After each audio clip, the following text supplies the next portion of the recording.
यदि आप जीवन में सुखी रहना चाहते हैं तो इसके लिए आपको कभी भी मोह में नहीं पड़ना चाहिए।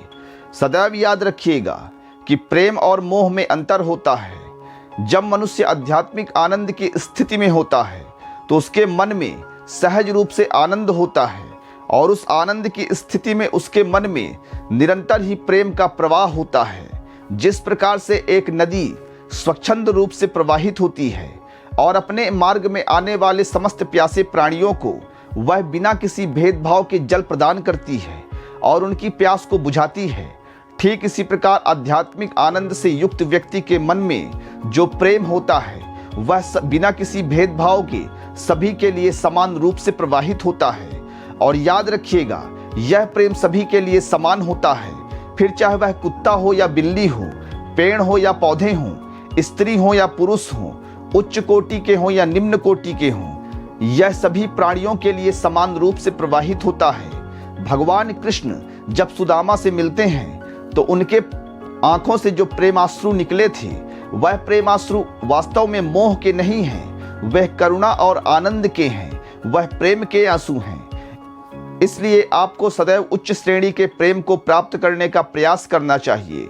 इसके साथ साथ जब आपका यही प्रेम निकृष्ट स्थिति को प्राप्त कर लेता है, जब किसी यह व्यक्ति विशेष या वस्तु विशेष पर केंद्रित हो जाता है, उसके अलावा आपको दुनिया में और कुछ दिखाई नहीं पड़ता, तो हम इसे मोह कह देते हैं। मोह एक प्रकार का बंधन होता है। जब जिस विषय से आपको मोह है वह आपको प्राप्त होता है तो आपको क्षणिक सुख अवश्य प्राप्त हो सकता है, लेकिन उसके बिछड़ने पर महादुख की प्राप्ति होती है। याद रखिएगा, इस संसार में जितने भी भौतिक पदार्थ हैं एक न एक दिन वह आपसे अवश्य बिछड़ जाएंगे। इसलिए इस निकृष्ट प्रेम में पड़ने के बजाय आपको उच्च कोटि के प्रेम को अपनाना चाहिए। प्रेम एक विराट स्वरूप है, जबकि मोह एक संकीर्ण स्वरूप है। मोह दुखदाई होता है, प्रेम आनंददायी होता है। मोह बंधन का कारण होता है, जबकि प्रेम करुणा और आनंद और मुक्ति का स्रोत होता है। प्रेम स्वयं ईश्वर का स्वरूप है, जबकि मोह माया का स्वरूप है। इसलिए जो मनुष्य मुक्ति को प्राप्त करना चाहते हैं वह आध्यात्मिक साधना करें, आध्यात्मिक आनंद को उपलब्ध हो जाएं। इस स्थिति में सहज रूप से आपके अंदर प्रेम का प्रस्फुटन होगा, जो प्राणी मात्र में समान रूप से प्रवाहित होता है। जो व्यक्ति आध्यात्मिक आनंद को प्राप्त करना चाहते हैं वह प्रेम के विराट स्वरूप का चयन करें। इसके लिए वह अपने प्रेम को एक ऐसे विषय पर केंद्रित करें जो कभी नष्ट ना होता हो, सदैव आपके साथ रहता हो। वह एकमात्र ईश्वर ही हो सकते हैं। आप ईश्वर से प्रेम करें। इसके साथ साथ आप योग साधना करें, आप प्राणायाम का अभ्यास करें। प्राणायाम के अभ्यास से भी आपकी आध्यात्मिक चेतना उत्कृष्ट स्तर की होती चली जाती है। इसलिए समय निकालकर इन दिव्य साधनाओं को अपने जीवन में अवश्य अपनाएं और एक मानव से महामानव बनने की यात्रा पर चल पड़े।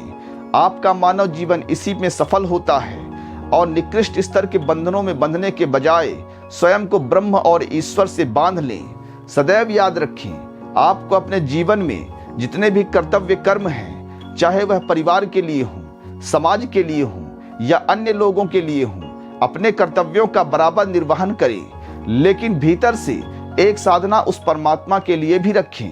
वही परमात्मा आपके जीवन का अंतिम लक्ष्य होता है। इसलिए ईश्वर की भक्ति करने वाले मनुष्य अक्सर ही प्रेम से परिपूर्ण हो जाते हैं। और जो मनुष्य ईश्वर से प्रेम करता हो और माया की वस्तुओं से घृणा करता हो, ऊंच नीच की भावना रखता हो, तो ऐसे मनुष्य आवश्यक रूप से निकृष्ट कोटि के कहे जाएंगे। ऐसे लोगों की भक्ति ना तो ईश्वर स्वीकार करता है, ना ही उसे योग में कोई सिद्धि प्राप्त होती है। इसलिए विराट स्वरूप का चयन करें। जिस प्रकार से राम माता सबरी के जूठे बैर भी प्रेम पूर्वक खाते हैं, वह यही दर्शाता है कि भगवान श्री राम के प्रेम में मात्र करुणा है, उनके प्रेम में मोह नहीं है। इसलिए इन बातों को अवश्य समझिएगा और जीवन में उतारने का अवश्य प्रयास करिएगा। आप सभी को बहुत बहुत शुभकामनाएं।